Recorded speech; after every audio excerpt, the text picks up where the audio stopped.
नमस्कार बंधु बान्धवीসকল लार्निंग्स points नाমৰ YouTube चेनेलলৈ আপোনালোকক স্বাগতম জনাইছো। আজি আমি আলোচনা কৰিম সিটেট সম্পৰ্কে। ইতিমধ্যে সিটেটৰ সেন্ট্ৰেল বোৰ্ড অফ সেকেন্ডাৰী এডুকেশনে এক নোটিফিকেশন জাৰি কৰিছে। এইবেলি সেন্ট্ৰেল বোৰ্ড অফ সেকেন্ডাৰী এডুকেশনে 16 নম্বৰ সংস্কৰণৰ জৰিয়তে সিটেটটো কম্পিউটাৰ বেসড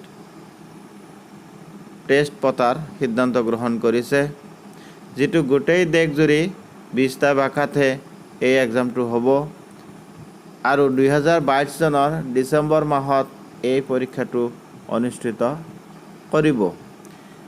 এই পৰীক্ষা দিব খোজা ব্যক্তিসকলে প্ৰাৰ্থীসকলে পৰীক্ষাৰ মাচুল দিব লাগিব।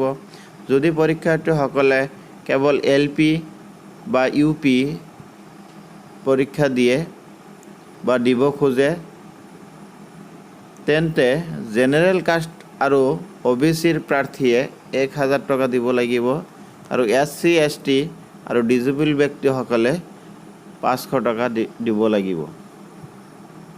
আৰু যদি এলপি বা ইউপি দুটা পৰীক্ষায় দিব খোজে তেন্তে জেনাৰেল কাষ্টৰ আৰু ওবিসি প্ৰাৰ্থীয়ে 1200 টকা দিব লাগিব আৰু এসসি এসটি আৰু ডিজেবল ব্যক্তিসকলে বা প্ৰাৰ্থীসকলে 500 টকা অনলাইন যোগে দিব লাগিব।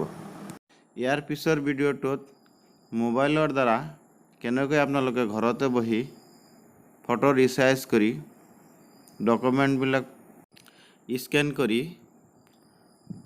অনলাইন কৰিব পাৰে সেই সম্পৰ্কে আপোনালোকক জনাম। সেয়ে আমাৰ ভিডিঅ'টো ভাল লাগিলে লাইক কমেন্ট শ্বেয়াৰৰ লগতে চেনেলটো সাবস্ক্ৰাইব কৰিব। ধন্যবাদ।